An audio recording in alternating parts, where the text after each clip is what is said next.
MIDC police station हद्दीत दिनांक 21/5/2026 रोजी सायंकाळी 10:30च्या सुमारास नैजिंदगी परिसरात मौलाना चौक या ठिकाणी भांडण झाले होते. त्यामध्ये जखमी मुस्तफा शेख व फरहान टोमके असे होते. त्यामध्ये आरोपी सईद मखदूम शेख व जैद शानू शेख यांनी लोखंडी कोयता आणि लोखंडी पाईप यांनी फिर्यादी यांना मारहाण केली होती. त्यामध्ये फिर्यादी जखमी होऊन सिव्हिल हॉस्पिटल ऍडमिट झाले होते. त्यामध्ये एमआयडीसी पोलीस या ठिकाणी एमआयडीसी पोलीस शिआर नंबर 503/2026 भारतीय न्याय संहिता कलम 118(1) व इतर प्रमाणे गुन्हे दाखल होते. त्यामध्ये आरोपी नामे सईद मखदूम शेख हा आज रोजी नई जिंदगी परिसरात असल्याबाबत आम्हाला बातमीदाराबाबत मिळून आले नाही, माहिती समजली नाही. आम्ही स्वतः आमचे पोलीस स्टाफ असे आम्ही जाऊन नई जिंदगी परिसरात त्या आरोपीचा शोध घेऊन त्याला ताब्यात घेऊन एमआयडीसी पोलीस आणलेले आहे. त्याच्यावरती पुढील कारवाई चालू आहे. दीड म्हणजे त्याला आम्ही शोध घेण्यासाठी नई जिंदगी परिसरात गेलो होतो.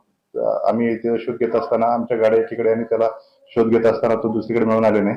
त्याला गाड्यापर्यंत घेऊन येण्यासाठी आम्ही खरं पाय घेऊन आलो. आरोपीची काय आरोपी गुन्ह्याबाबतची पार्श्वभूमी मिळून येत नाही, परंतु त्याचे थोडे त्या परिसरामध्ये दहशत निर्माण करणे किंवा ते वादग्रस्त टाकणे, लोकांना धमकवणे अशी पार्श्वभूमी त्याचे मिळून येत आहे. त्याच्याबाबत आम्ही कठोर कारवाई करण्याची केली.